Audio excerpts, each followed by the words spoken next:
नमस्कार प्यारे दर्शकों, प्राचीन ज्ञान कहानी चैनल में आपका एक बार फिर से स्वागत। जय श्री कृष्णा, राधे राधे। दोस्तों आज हम आपके लिए बड़ी ही ज्ञानवर्धक, बड़ी ही प्रेरणादायक कहानी लेकर आए। हमारे हिंदू धर्म में गाय माता को माँ का दर्जा दिया जाता है और इस कहानी में गाय माता ने हमें ये बताया है कि आखिर मनुष्य गरीब क्यों रहता है, मनुष्य के गरीब होने के क्या कारण है, किन कारणों से मनुष्य गरीब होता है। प्यारे दर्शकों, गाय माता में हमारे 33 करोड़ देवी देवता निवास करते हैं। जब देवताओं और असुरों में समुद्र मंथन हुआ था तो उस वक्त अन्य रत्नों के साथ साथ गाय माता की भी उत्पत्ति हुई थी और गाय माता को हमारे उद्धार के लिए कलयुग में भेजा गया। तो प्यारे दर्शकों, आज की जो कहानी है, अगर आपने इसको पूरा सुन लिया तो आप कभी भी गरीब नहीं रहोगे। इस कहानी को सुनकर आपकी सारी गरीबी मिट जाएगी। प्यारे दर्शकों, आज की यह कहानी बहुत ही लाभकारी है। आइए शुरू करते हैं आज की बड़ी ही ज्ञानवर्धक ये कहानी। दोस्तों, प्राचीन समय की बात है। एक किसान उसकी पत्नी के साथ रहा करता था। किसान बड़ा ही गरीब था, उसके पास धन की बहुत कमी थी, बड़ी गरीबी में अपना जीवन व्यतीत करता।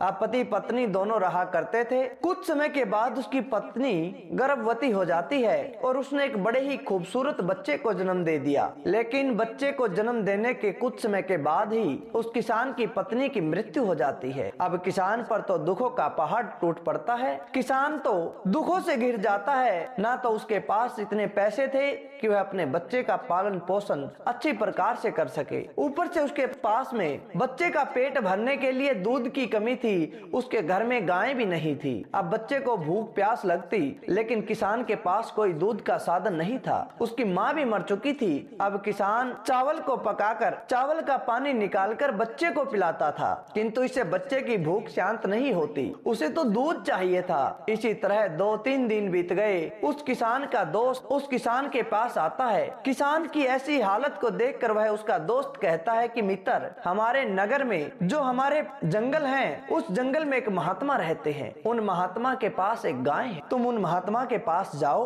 उन महात्मा से निवेदन करो। संत सज्जन होते हैं, वे दयालु होते हैं और मुझे भी पूरा विश्वास है कि वो महात्मा तुम्हें गाय दे देंगे। तब वह किसान अपने दोस्त की सारी बातें सुनता है और अगले दिन ही जाने का मन बना लेता है। फिर जब अगला दिन होता है तब किसान अपने बच्चे की जिम्मेदारी पड़ोस में एक महिला को देकर खुद जंगल की तरफ चल देता है। अब चलते चलते शाम हो गई, लेकिन वह किसान चलता ही जाता है, रुकने का कोई मन नहीं था और आखिरकार वह महात्मा की कुटिया के पास पहुंच जाता है। प्यारे दर्शकों, महात्मा की कुटिया में जाकर वह उन्हें प्रणाम करता है और कहता है कि हे साधु महाराज, मैं बड़ा ही गरीब आदमी हूँ, मैं दुखों का मारा हूँ। मेरी पत्नी ने एक बच्चे को जन्म दिया था और जन्म देने के बाद वह इस दुनिया को छोड़कर चली गई। अब मेरा बालक भूख के मारे छटपटा रहा है, मैं उसका पेट नहीं भर पा रहा। मैं आपके पास अपनी गाय को लेने के लिए आया हूँ। कृपया करके मुझे आप गाय प्रदान कीजिए ताकि मैं उसे दूध पिलाकर अपने बच्चे की भूख को शांत कर सकूं। तब महात्मा को दया आ गई। महात्मा कहने लगे कि किसान भाई, तुम चिंता मत करो, मालिक ने जिसे इस सृष्टि में भेजा है उसका पेट भरने का इंतजाम भी किया है। मैं तुम्हें गाय अवश्य दे दूंगा। तुम्हारे ऊपर जो विपत्ति आई है और जिस प्रकार तुम्हारा बच्चा भूख से व्याकुल है, मैं उन सभी परिस्थितियों को समझ सकता हूँ। मैं इस गाय को तुम्हें दूंगा, लेकिन मेरी एक शर्त है। तुम इस गाय को अपने पास में ले जाओ और इसके खाने पीने और इसके पूरी तरह से ध्यान रखने का जिम्मा उठा लो। समय पर तुम इसे चारा दो, समय पर इसे पानी दो, समय पर भोजन दोगे। तुम खाना खाने से पहले गाय को एक रोटी जरूर खिलाओगे, क्योंकि जहाँ गाय माता जाती है उसके पीछे रिद्धि सिद्धि अपने आप दौड़ी चली आती हैं। गाय भाग्य की विधाता है, उसके पीछे सब दौड़े चले आते हैं। इस गाय को ले जाने के बाद तुम इसकी सेवा करोगे, अपने भोजन करने से पहले इसे रोज एक रोटी खिलाओगे और इसे अच्छी प्रकार से स्वस्थ रखोगे। तब तुम्हारे घर में धन की कोई कमी नहीं होगी। मेरी एक बात हमेशा याद रखना, जब तुम्हारी जरूरतें पूरी हो जाएं, जब तुम्हारा सारा काम बन जाए तो ये गाय दूध देना बंद कर देगी। तब इस गाय को मत छोड़ना, अन्यथा तुम फिर से गरीब हो जाओगे और ऐसी ही हालत तुम्हारी फिर से आ जाएगी। इतनी बातें मेरी याद रख लेना। इतनी बात सुनकर किसान ने कहा कि महात्मा जी, मैं इन सब बातों को अच्छी प्रकार से ध्यान में रखते हुए अपनी जिंदगी में इन सब बातों को अमल में लेकर आऊंगा। आप मुझे ये बताइए कि आप इस गाय के बदले मुझसे कितना पैसा लेंगे। तब साधु कहने लगे कि बेटा, मैं कोई भी पैसा तुमसे नहीं लूंगा, मैं तो गाय तुम्हें ऐसे ही दे दूंगा। मैं तुम्हें पैसे लेकर क्या करूंगा? तुमसे अगर पैसे ले भी लिए तो मैं तो एक सन्यासी हूँ, मुझे धन दौलत की कोई जरूरत नहीं। यह बात सुनते ही किसान महर्षि को प्रणाम करके उस गाय को लेकर अपने घर में चला आया। उस गाय को चारा पानी खिलाने के बाद वह दूध निकालकर अपने बच्चे को दूध पिलाता। हर रोज सुबह शाम गाय की सेवा किया करता, बड़ी लगन से उस गाय को नहलाता, सुबह उठकर गाय को रोटी देता। ये सब कार्य किसान किया करता था। अब किसान का बेटा भी बड़ा हो गया, धीरे धीरे समय बीतने लगा और साथ ही किसान भी अच्छी स्थिति में आ गया। वह नगर का सबसे अमीर व्यक्ति बन गया। इसी तरह किसान का जीवन बड़े अच्छे प्रकार से गुजर रहा था। अगर किसान को कहीं दूर जाना पड़ता तो वह गाय की देख रेख की जिम्मेवारी अपने नौकरों को देकर जाया करता था। कहता कि गाय को किसी प्रकार का कोई कष्ट नहीं आना चाहिए, गाय को किसी प्रकार की कोई तकलीफ नहीं होनी चाहिए। वह खुद से ज्यादा उस गाय की देखभाल किया करता था और जब वह वापस लौट कर आता तो गाय की सेवा में खुद लग जाता था। कुछ समय के बाद उस गाय ने दूध देना बंद कर दिया। एक दिन गाय ने दूध नहीं दिया तो किसान ने सोचा कि हो सकता है किसी कारणवश गाय ने दूध नहीं दिया होगा, लेकिन अगले दिन भी वह दूध नहीं देती। इसी प्रकार गाय ने बिल्कुल ही दूध देना बंद कर दिया। अब धीरे धीरे किसान का मन भी उस गाय की तरफ से हटने लग गया। अब किसान ने गाय पर ज्यादा ध्यान देना बंद कर दिया। पहले तो गाय के पास आया करता था, उसे चारा खिलाया करता था, उसे पानी पिलाया करता था, लेकिन अब उसने गाय की तरफ देखना ही बंद कर दिया। गाय को पानी मिला है या नहीं, चारा मिला है या नहीं, कैसी है कैसी नहीं है, उसे कोई मतलब नहीं। उसके इस व्यवहार के कारण गाय बहुत ही कमजोर हो गई। अब उस किसान ने गाय को रोटी देना भी बंद कर दिया। गाय को खिलाने से पहले खुद खाना खा लिया करता था और जिस स्थान पर गाय गोबर करती उस स्थान पर सफाई करना भी छोड़ दिया। अब तो गाय बिल्कुल ही दुबली पतली हो गई। एक दिन किसान उस गाय के पास आता है और गाय को देखकर बड़ा ही क्रोधित हो जाता है। उस गाय को खूंटे से छुड़ाकर सीधे जंगल की तरफ ले चला और वन में उसे छोड़ देता है। कहता है जब यह दूध नहीं देती तो मेरे किस काम की। वह सारी बातें भूल गया। अब जब किसान जंगल से वापस आया तो वह देखता है कि घर में उसका बेटा बीमार पड़ गया। अपने बेटे को वैद्य के पास लेकर जाता है और कहता है कि वैद्य जी मेरे पुत्र को ठीक कर दीजिए, आपको जितना भी धन चाहिए मैं दूंगा। अब वैद्य ने कहा ठीक है और उसका इलाज करना शुरू कर दिया, लेकिन कितना भी इलाज करने के बाद उस बालक की स्थिति में कोई सुधार नहीं आया, उसके हालात में कोई अच्छा सुधार नहीं आया। तब वैद्य ने कहा कि मुझे आपके पास से और धन की जरूरत होगी। यहाँ इस नगर में इस बालक को ठीक नहीं किया जा सकता, इसलिए हमें दूसरे नगर में जाना होगा और वहाँ जाने में अधिक खर्च भी आएगा। अब किसान कहने लगा कि मेरे पास जितना धन था मैंने अपने बच्चे की दवाई पर सब कुछ लगा दिया, उसके उपचार में सब कुछ लगा दिया, अब मेरा घर बचा है। तो किसान ने अपने बच्चे के लिए, अपने बेटे के लिए उस घर को भी बेच दिया। उस घर को बेचकर जो पैसा मिला उस पैसे से बच्चे का इलाज कराया और कुछ समय के बाद किसान का बेटा बिल्कुल ठीक हो गया। फिर किसान अपने बेटे को लेकर वापस अपने नगर में आ जाता है और जब वह वापस आता है तो उसका घर तो है ही नहीं। अब वह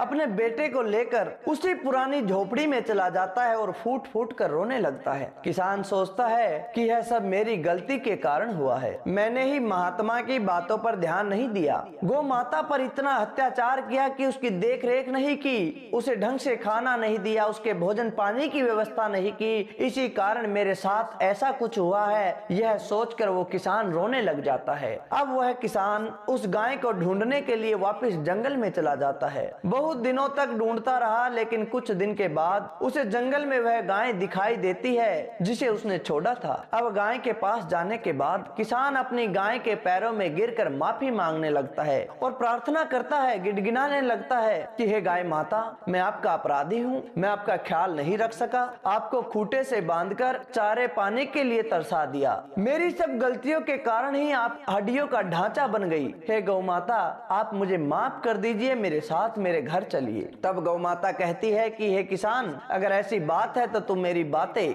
मैं 3 बातें तुम्हें बताऊंगी, उनको हमेशा याद रखना। मैं तुम्हें 3 ऐसी बातें बताती हूँ जिन्हें तुम हमेशा अमल में लाओगे तो तुम्हारी जिंदगी में कभी भी धन की कमी नहीं होगी, तुम अपने जीवन में उन्नति करोगे। सबसे पहली बात मेरी हमेशा याद रखना, अपने मित्र या फिर किसी भी व्यक्ति के साथ कभी छल मत करना। करना, क्योंकि जो व्यक्ति अपने मित्र के साथ या फिर किसी भी व्यक्ति के साथ छल करता है, धोखा करता है, वह जिंदगी में कभी सुखी नहीं रहता। वह जिंदगी भर दुखी रहता है और किसी का पेट काटकर जो खाता है वह जीवन भर भूखा ही रहता है। उसका खुद का पेट नहीं भरता। मेरी दूसरी बात को भी तुम अपने दिमाग में बैठा लो, अपने पल्ले गांठ बांध लो कि कभी भी धन आने पर और अपनी बुद्धि पर कभी घमंड नहीं करना। अपने धन पर जो घमंड करता है, अपनी बुद्धि पर जो घमंड करता है, उस व्यक्ति में अहंकार के कारण बहुत सारे विकार उत्पन्न हो जाते हैं जो उसके पतन का कारण बनते हैं। हे किसान, वक्त कभी भी एक जैसा नहीं होता, वक्त हमेशा बदलता है। तुम अपने आप पर,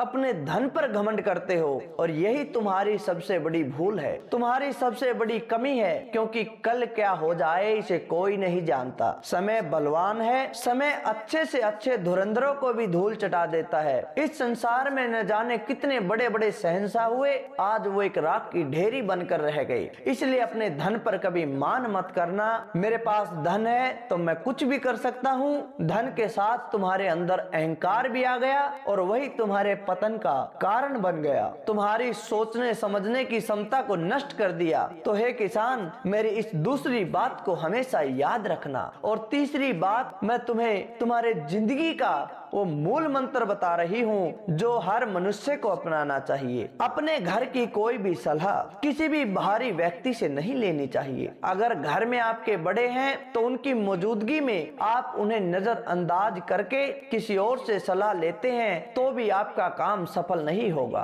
तो भी आपका बनता हुआ काम बिगड़ जाएगा। वह व्यक्ति जिससे आपने सलाह ली है वो आपको काम को बढ़ाने की बजाय आपके काम को बिगाड़ने में लगा रहेगा, आपको सही राय नहीं देगा। इसलिए अपने बड़ों और अपने माता पिता से किसी भी कार्य के बारे में सलाह मशवरा जरूर करें। इन सारी बातों का अमल करोगे तो तुम जिंदगी में उन्नति करोगे। किसान ने गौ माता की इन तीनों बातों को बड़े ध्यान से सुना और कहा कि हे माँ, मैं आपकी सारी बातें मानूंगा, लेकिन कृपया आप मेरे साथ चलिए। तब गौ माता ने उस किसान को माफ कर दिया और माफ करके उस किसान के साथ चली आई। अब किसान गौ माता की खूब सेवा करने लगा। सेवा पाकर गायें भी अच्छी हो गई और उस किसान का घर धीरे धीरे अन्न और धन से भरने लग गया, फिर से धनवान हो गया। प्यारे दर्शकों, आपने देखा कि गौ माता का अनादर करने से कितना बड़ा पाप लगता है, कितनी बड़ी हानि होती है। गौ माता देवी का रूप है,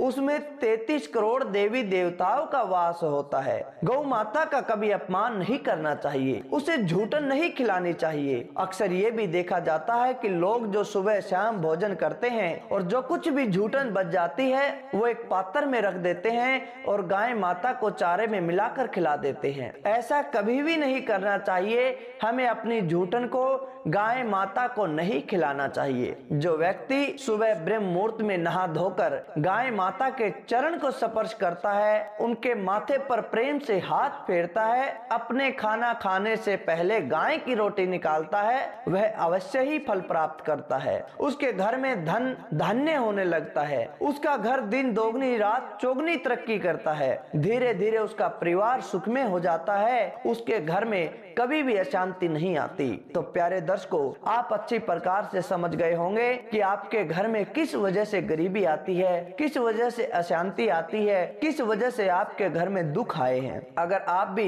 इन बातों पर अमल करोगे तो आपका घर भी सुखकारी हो जाएगा, शांति में हो जाएगा, आपका घर भी स्वर्ग बन जाएगा। तो प्यारे दर्शकों, कैसी लगी आपको यह आज की कहानी? अच्छी लगी तो लाइक करें, शेयर करें और कमेंट करके हमें जरूर बताएं। जय श्री कृष्णा, राधे राधे दोस्तों।